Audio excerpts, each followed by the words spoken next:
Hello everybody in Facebook world. Hello subscribers. Thank you for subscribing. Thank you for being here. And this is Natasha Gates. Hello everybody. If you're new to my channel, this is part 3 for a hemiplegic migraine overview.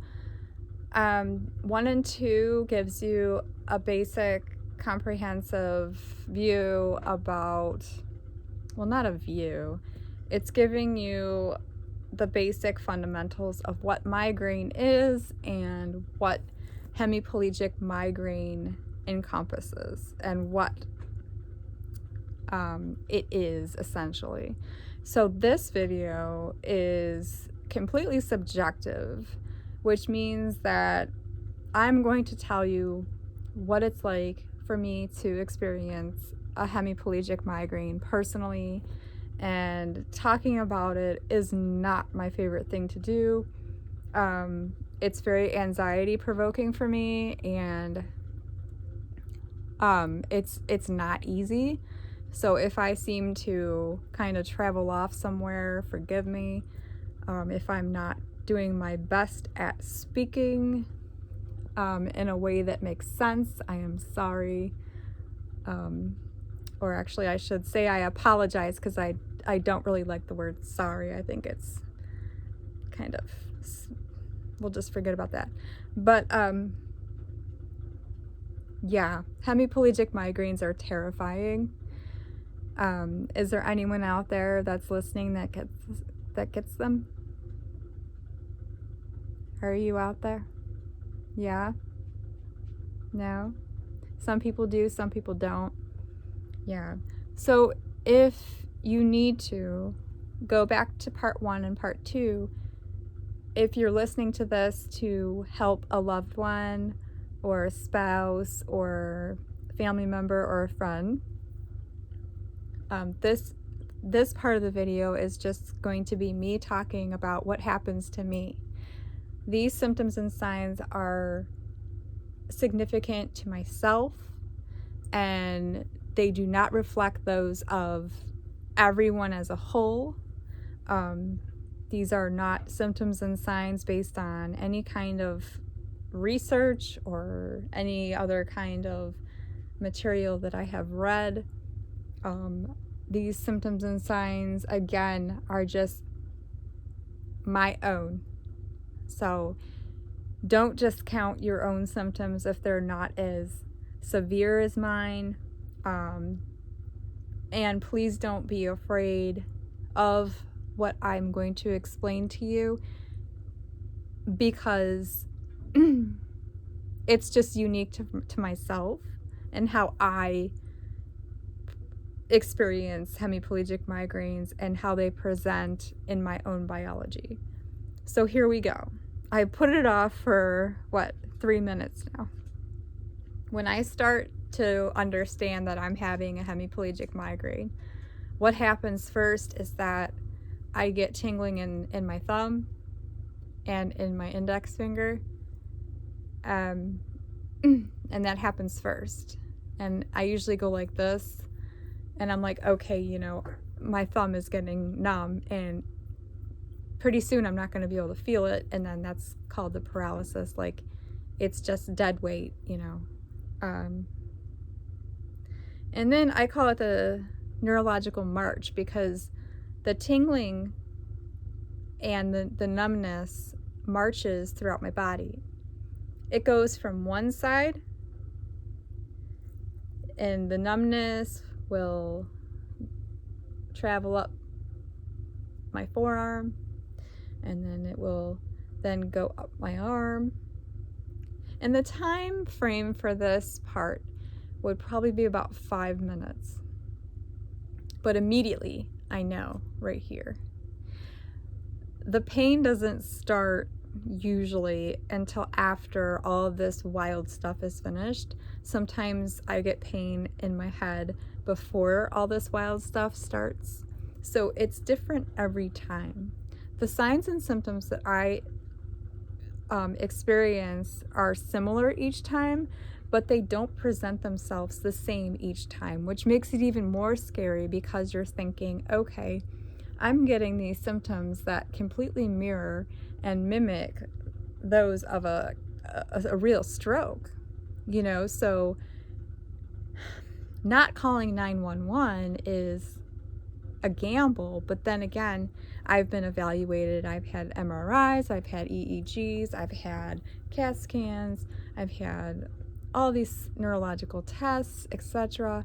So we can kind of say, okay, yeah, you know, this patient, myself, is just experiencing hemiplegic migraine. So then the scariest part is when this numbness creeps into my head and my eyes and my tongue. I don't like this part at all.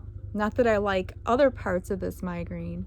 This is the worst because my tongue just feels numb and it's tingling and there's nothing I can do about it.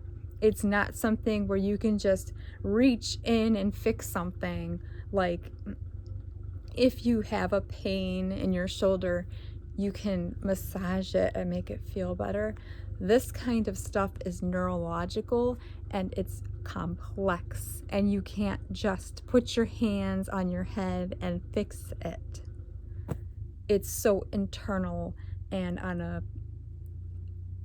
microscopic level and a cellular level of biology that it's just so complex and there's nothing you can do about it.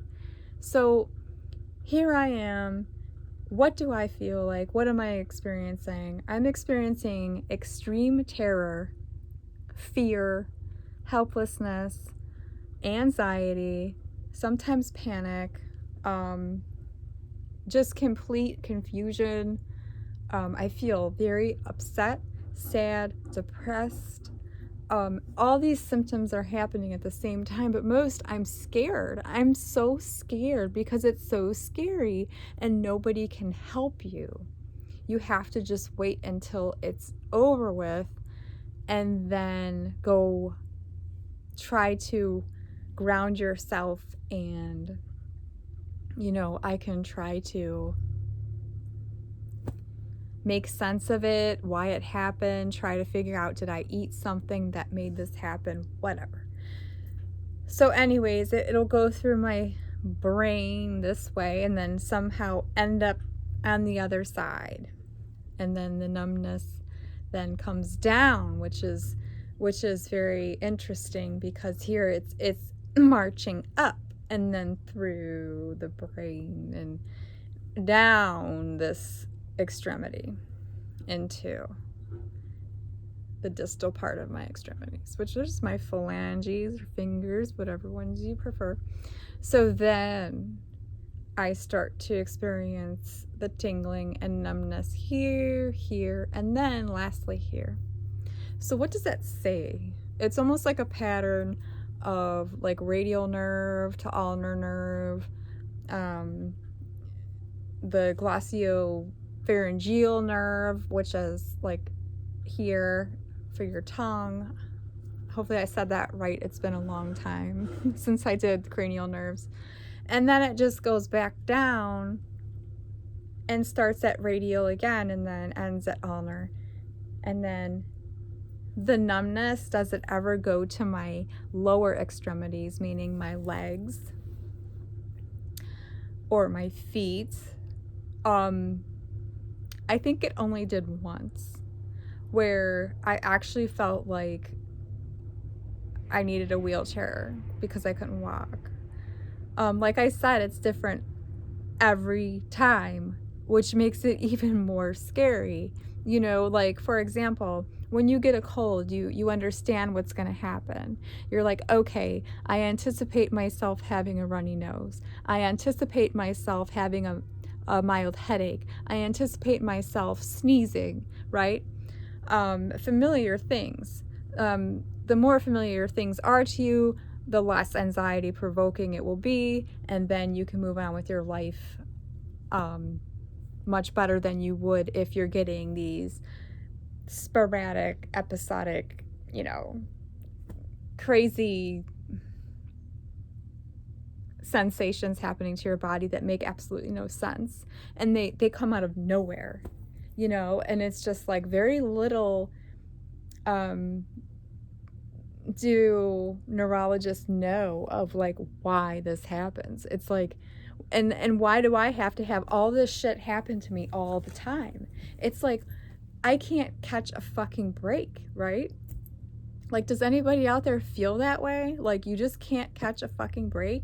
It's like, okay, I have anxiety, I have agoraphobia, I have PTSD, I have, you know, severe depression, I have panic attacks. It's like, you know, every day I'm worrying, every day I'm sad, every day I'm scared. It's like, you know, the power of someone telling you these things for myself. I should be using I statements instead of we or they, because that's blanket statements and those are generalizations of what other people might feel. So for myself, what helps me is that if someone were to just come up to me and say, everything's going to be okay. You've been through this before. You're okay. Nothing bad has happened to you, and you're going to get through it this time. If you need extra help, you can always call for help, or I'll be there for you. Do I have anyone to say that to me? No. That's why family and friends and significant others who are very supportive and very verbally supportive and very sincere about their delivery of care is very important when dealing with people who are vulnerable, like myself, who have lots of things wrong with them, lots of disorders, syndromes, diseases, etc. So for me, there's nothing more calming while I'm going through this than someone telling me and reaffirming, like using positive affirmations, which are like, you're going to be okay, you're loved, you're safe, you know, you're going to live through this, nothing bad is going to happen to you, you're okay. Like, those words are like the antidote for me. That's what I need to hear at that particular time. But unfortunately, migraines like this tend to scare people because they don't know what to do, because they're like, okay, this sounds like a stroke situation, so am I supposed to call 911? It's like, and that just makes things a lot worse. So if you understand what a migraine is and what the subtypes of migraines consist of and why they happen, what's going on in the body, it'll help you have a better understanding of what's happening to yourself or the people who you care about who get these rare kinds of migraines. So what else do I feel when I get these migraines? Sometimes I get pain so badly in my head, you know, that I'm like, oh my God, you know, it kind of makes me forget about the other symptoms. But then sometimes my migraines don't present with a headache. So I'm like, okay, you know, is this one different? Like, I'll give you a different view so you can kind of like not get bored with what I'm saying. Hopefully you're not getting bored. I forgot what I was just talking about, but yeah, my symptoms are different. And like, I can't stress this enough that it's so scary. Like, I feel so helpless and just so vulnerable, and I just want someone to help me. And when I go to a neurologist and I explain to them what is happening to me, they're just like, okay, oh, interesting. And it's like, they don't say anything that makes me feel better, and I hate that. I'm gonna move my camera because I feel like getting closer to the camera. What do I do to help myself feel better? Interestingly, what I've been doing for the last 10 years, or actually last 12 years, actually it's probably been more than that, my goodness, last 15 years, that I've had my first migraine, hemiplegic migraine 15 years ago. And what I've discovered is that Advil works for me with a combination of orange juice. And maybe that's because I am deficient in vitamin C. My neurologist said that I should try magnesium, but then I don't trust vitamins because vitamins are not FDA regulated as drugs. So they're just regulated as food. So how am I supposed to know how many milligrams of whatever is being put into my capsule when I'm taking my vitamin D? How many units of whatever is in here, So if it's not being regulated as a drug and it's regulated as a food, then it's just like saying, oh, here's a candy bar, eat this. It's like, we know what's in the candy bar, but do they really pay attention to the milligrams and milliliters and littler, like, what am I trying to say? I don't even know what I'm talking about. The amount of product that you're putting in your body. There. So anyway, I'm a little skeptical about the vitamins because I'm like, what are they really putting in there? Like, what are they filling it with? Is it completely magnesium, or are they putting like sugar or like some kind of base in there to make it look like it's a whole pill and it's not? Like some of those capsules that you get, like St. John's wort, you open it up, it looks like cilantro, like dried parsley. It's like, how are we supposed to know what's in there, right? And it's very strange that the FDA doesn't regulate vitamins as drugs, since, people find them very beneficial, but yet I don't think that they want us to use the less expensive options such as vitamin D, magnesium, and, B vitamins and things like that to treat our ailments, because obviously they're not going to make any money. There's no incentive for them. But anyway, that's a whole different story. I'm not against the FDA as far as pharmaceuticals or anything like that, except for the COVID vaccine, which is a whole different story. Oh my God. That is something I will not put in my body. Having said that, back to the hemiplegic migraines before I get negative comments, which I don't want. So please refrain from being negative. I really, really don't need any more negativity. I appreciate the thumbs up buttons. I appreciate the comments, but please, let's just go back. So how long does it take me to get back to my regular self after a hemiplegic migraine? I would say it's a good 45 minutes to an hour, and it feels like forever, because you can't do anything and you're just stuck wherever you are. So the first one that I had, I was actually at work and I was bartending at the time. And I think what set me off is that I was really malnourished at the time because I was kind of anorexic and I went through bouts of being bulimic. And I was malnourished and bright lights were bothering me. There was lots of fluorescent lights in the bar. And I had been looking at customers and their faces were actually distorting and turning upside down. And then all of a sudden I saw these visual auras and like lights and flickering lights and zigzags. And I'm like, oh my God, someone spiked my drink, right? I told my manager, I said, somebody drugged me.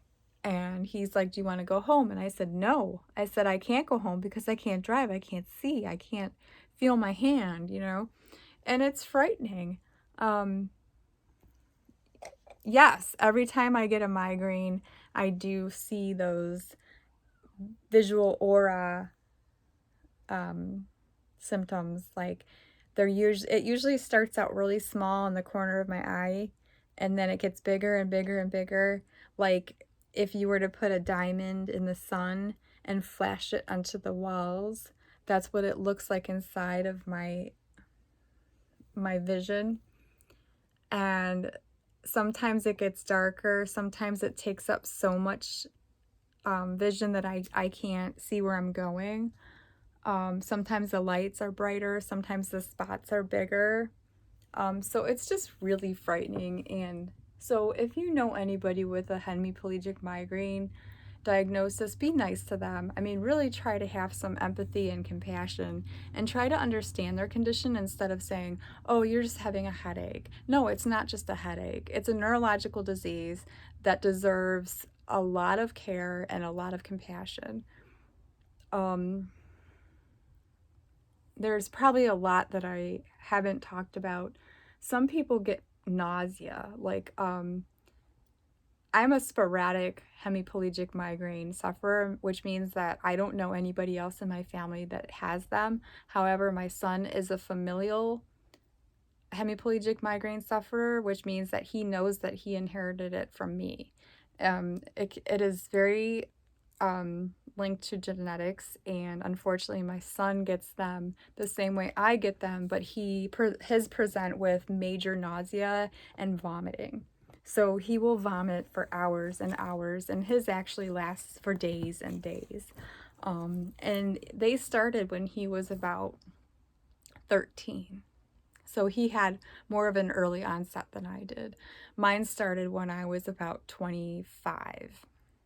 And they happen usually in couples. Like if I have one today, usually I can expect to have another one tomorrow. Which makes me think that it has a lot to do with diet and malnutrition, or weather, something like that. But anyways, that's all I want to talk about with the hemiplegic migraines right now. I just think that it's all the symptoms and signs are so unique to the person that I think I've said enough to kind of like make someone feel comfortable enough to know that there's someone else out there suffering in strange ways. It is a very strange thing to feel and to go through. And another thing that's just disappointing is that a lot of primary doctors and even like specialty doctors, they don't know a lot about like different kinds of migraines, which are like migraine variants. So they'll just like call it a migraine variant. So instead of putting on my diagnosis sheet, they'll just put migraine variant. But if it becomes a disability, how am I supposed to file for disability if I don't have that diagnosis as hemiplegic migraine? So when I read my notes from the physicians, they'll put hemiplegic migraine and then question mark because they don't know what it is. And it's so terrible that they're working in a neurology department and they don't know what it is. It's like you've never heard of hemiplegic migraine before.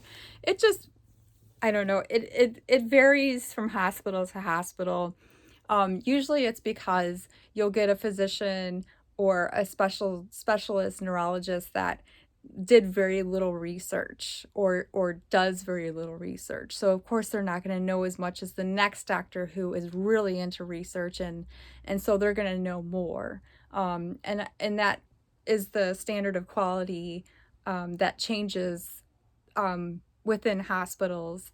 Like for example, John Hopkins, is amazing, and of course they're going to be helpful, and they're going to have a better understanding and knowledge base of hemiplegic migraine, in my opinion, versus like if you go to Parma General Hospital somewhere in Cleveland, Ohio. Even though they have Cleveland Clinic, Parma General Hospital, what kind of research doctor is going to just work at a kind of like basic hospital? So not all doctors are created equal. Not all specialists are created equal. Not all hospitals are created equal, and not all care is created equal. And the more that you get hospitalized, the more that you notice, and get a second opinion if you're not sure if you're having either a stroke or a TIA, which is a transient ischemic attack, which is called a mini stroke. So if you're still kind of just like, you know what, I'm still afraid and I need to get further testing, then go for it. You can always get a second opinion. It's not difficult, and it's called for. So especially when you're having like symptoms of a stroke, they're not going to deny you authorization for another brain scan or another physician that can help you better than the last one that you've had. That's the whole entire purpose of healthcare, is to care. So don't feel like a burden if you're like, well, you know, this neurologist said this, so I don't want to make them feel bad by going to a different doctor. Well, personally, they're probably not even going to remember your name unless they've seen you over like 10 times. Some doctors are different, but most of them, you're just a person that comes in and out, especially if you're not having any catastrophic symptoms that need to be taken care of, stat, whatever. So this concludes my video. I'm sorry if I didn't touch upon things that you may have wanted to hear, but this is like something that's difficult for me to talk about. So I hope I've given you enough information about how I experience hemiplegic migraines. Another last thing is that it starts on one side for me and it always ends up ending on one side. So it never starts just on both sides of my body. It's hence the name hemiplegic. You know, we'll just leave it at that. So thank you for listening, and if you have any questions, just please ask. I really enjoy your questions. If you want to subscribe to my channel, please subscribe. I talk about different things, and the more subscribers that I have, the more things that I'll present and talk about, especially like rare diseases, like psychological disorders or whatnot. I mean, you never know what I'm going to talk about. So I appreciate your time, and hopefully this helped you, or in some way. Even if you just got a small takeaway from it, then that would just make me feel purposeful as a person. So take care and enjoy your day, night, or morning, and I will be posting a video soon about something different. Thank you very much.